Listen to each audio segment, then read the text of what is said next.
निर्णय घेऊन 2019 पूर्वीच्या सर्व वाहनांना हाय सिक्युरिटी नंबर प्लेट बंधनकारक केलेली आहे.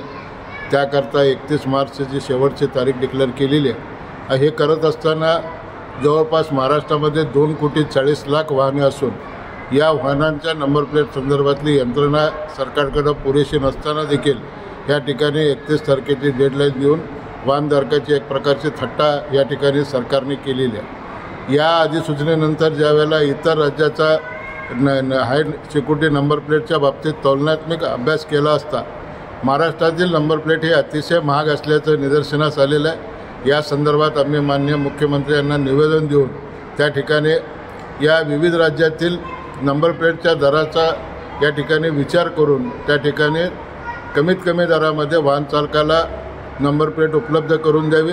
हाय सिक्युरिटी नंबर प्लेटला आमचा विरोध नसून त्याबाबतची जी कारवाई आहे ती कारवाई अतिशय जटिल या ठिकाणी करण्यात आलेली आहे. आणि आजपर्यंतचा आमचा इतिहास पाहता RTO कार्यालयाकडून या ठिकाणी एकाही वाहनाचे बऱ्याचशा वाहनाचे अजून अभिलेखावर नोंदणी नाही आहे.